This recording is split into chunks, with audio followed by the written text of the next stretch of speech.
The Lord be with you. And with your spirit. A reading from the Holy Gospel according to Luke. Glory to you, O Lord.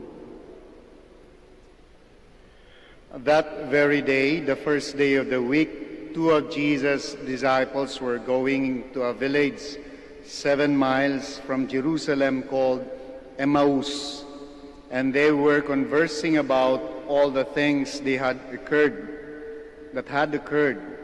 And it happened that while they were conversing and debating, Jesus himself drew near and walked with them. But their eyes were prevented from recognizing him. He asked them, "What are you discussing as you walk along?" They stopped, looking downcast.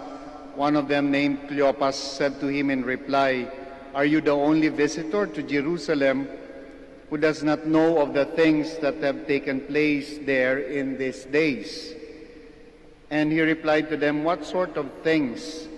They said to him, "The things that happened to Jesus the Nazarene, who was a prophet, mighty in deed and word before God and all the people. How our chief priests and rulers both handed him over to a sentence of death and crucified him. But we were hoping that he would be the one to redeem Israel. And beside all this, it is now the third day since this took place.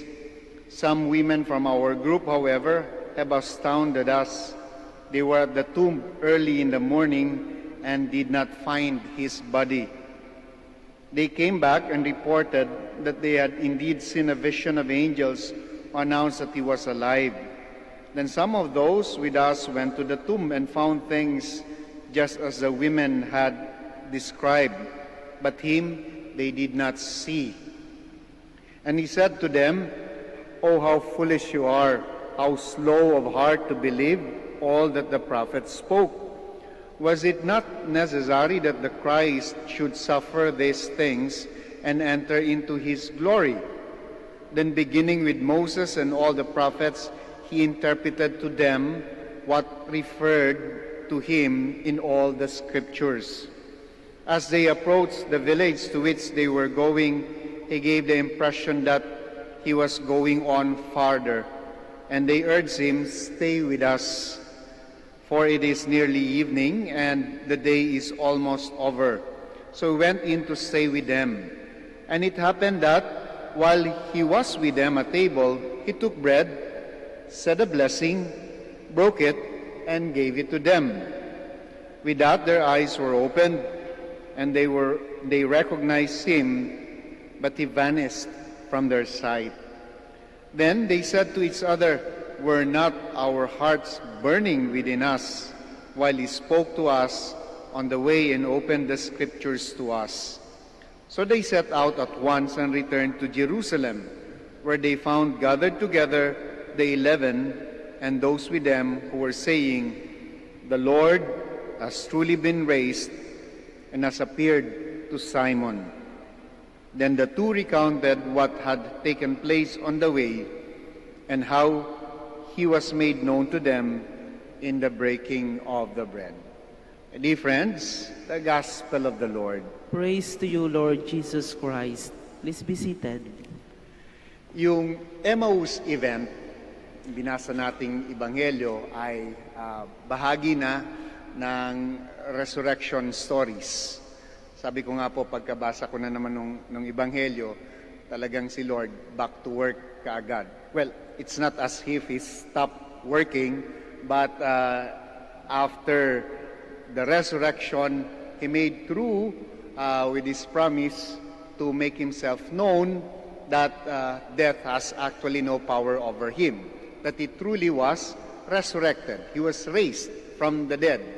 But the thing is that, ang ganda ng mga kwento na mapapakinggan natin dito sa, hindi lang dito sa Octave ng Easter, kundi the whole Easter season is a story of how again the Lord revealed himself as a resurrected Christ to his disciples. In a way, pwede nating isipin na nanunuyo uli yung Panginoon at parang sinasabi sa kanang mga disciples and apostles, "See, sinabi ko sa inyo, not everything will end in the cross." It's not going to end in my death. There is a resurrection.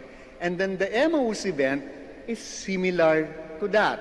How the two disciples gradually realized that the Lord is truly risen. So yung kwento, naglalakad pa uwi, downcast, dejected, disappointed, feeling even betrayed that they have spent, invested so much of their time and life to a certain person, and yet mukhang nauwi sa wala. So these two disciples were going home, going back to their usual ways, and then they were dejected. And as they were going back to their home, walking, yung 7 miles po na yun, medyo mahaba-habang lakarin din po yun, somebody entered into their conversation. And then they asked the question, anong pinag-uusapan ninyo? And then when they asked, ikaw lang ba ang hindi nakakaalam ng mga nangyari? And then the Lord pursued, and they recounted.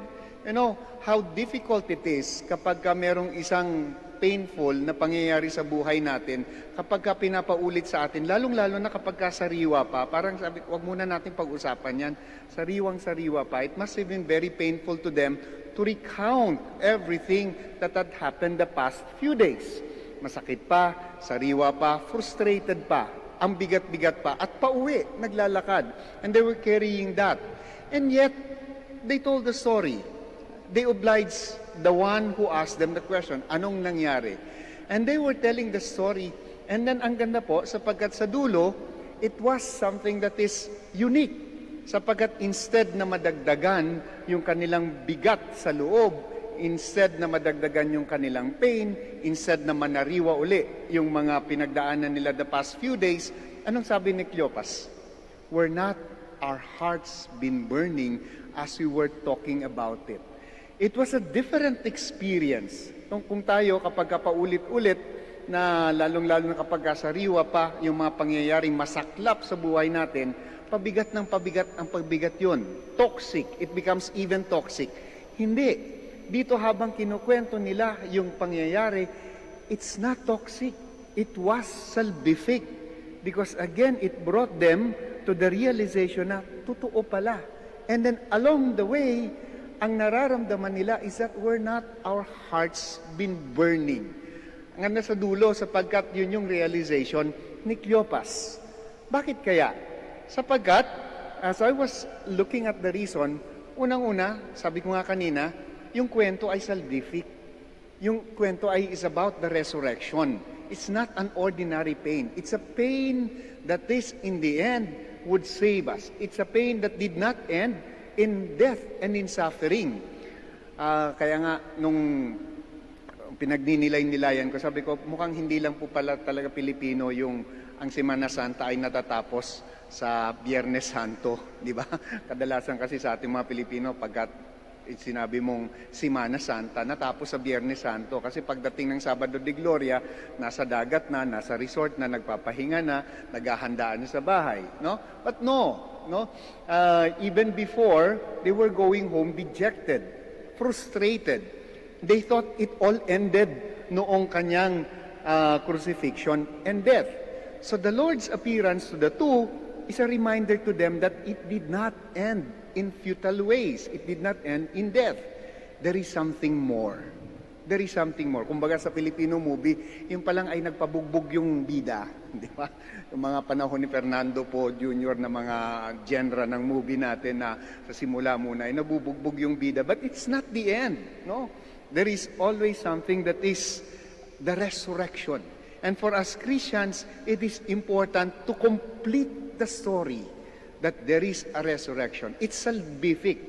It's the whole story is salvific, but it's incomplete kapag hindi sinama natin yung resurrection. Why is it very important these days? Because as this situation that we are in seems to be ebb and flow, tataas, bababa, mamamagnify, lalala, magiging okay. We don't know even kung hanggang saan. But my dear friends, we are being asked to factor in the resurrection event. Because if we're not going to factor in the resurrection event, we're going to be dejected. We're going to be frustrated. We're going to give up. we will continue to lose hope. Sa panahon natin ngayon, yung the resurrection story is not just a story. It is an event na nangyayari sa ating buhay ngayon. It is something that is very important. It is salvific. Kaya nga, kapag kinukwento nung dalawa sa ating Panginoon, hindi nadadagdagan yung dejection, yung frustration, kundi nawawala. It was then that gradually their sights were opened. And then fully, their sights were opened at the breaking of the bread. Kaya nga sabi ni Cleopas, ulit-ulitin natin, were not our hearts burning. Pangalawa, my dear friends, this Emmaus event is a reminder to us that as Christians, we're all traveling. We are all journeying. But take note, it's not an ordinary road. As Christians, we are journeying to an Emmaus road. It is an Emmaus road because it is a road wherein we recognize that the Lord is with us, traveling with us, asking questions every now and then. And hopefully, along with it, siguro kapag ka nagta-travel kayo, kahit na mahal mo yung asawa mo, di ba, at naglalakad kayo, hindi mo tinitingnan all throughout habang naglalakad kayo, no? Mabubunggo kayo. But you look at one direction. I think it's the same thing when the disciples were walking with the Lord. Di nila palaging tinitingnan yung kanilang katabi, kundi they were looking at one direction, but they were listening. And for that reason, their hearts were burning as they were talking about it. We are all journeying. But remember, it's not an ordinary road. It is the road of Emmaus and then to Emmaus. Because it is the road when we will continue to recognize that we are traveling with the Lord. Dear friends, again, napakahalaga niyan ngayon. Bakit ganito yung preaching ko? Sapagkat kahapon po, umagang-umaga, I received a text from a friend, an OFW. Ang sabi niya, Pads, baka naman matulungan mo kami. 5 sa pamilya namin ang nagka-COVID. 2, one after another, they died already. This was just yesterday. And then, sabi niya, 3 doon sa relatives ko, kapatid, very close, ay nasa isolation, intubated. We don't have a hospital. I really don't know how to talk to people when pagka sa mga ganitong pagkakataon. But I remember the resurrection event. God is traveling. So, ang hirap sapagkat when I called our friends sa mga hospital, puno talaga yung mga ospital. Wala talagang mapaglagyan. Nasa more than 15 na nakapila doon sa isang ospital na malaki na yon, yung relatives ng kaibigan namin. It's difficult at this moment to talk about it, but my dear friends, remember what happened after they recognized that it was the Lord. They did not stop. They went back to Jerusalem to announce and to tell those who were still dejected, fearful, who are still doubting that the Lord is truly risen. For all of us here, there is a challenge. It's not a challenge, just an ordinary challenge. For those who are still well, for all those who have a little bit more in life, and this time of a very difficult situation we are in, we are being asked to preach the resurrection. It is salvific, and we are all traveling the road to Emmaus. And hopefully we continue to remind each other, we're not our hearts been burning as we talk about these things.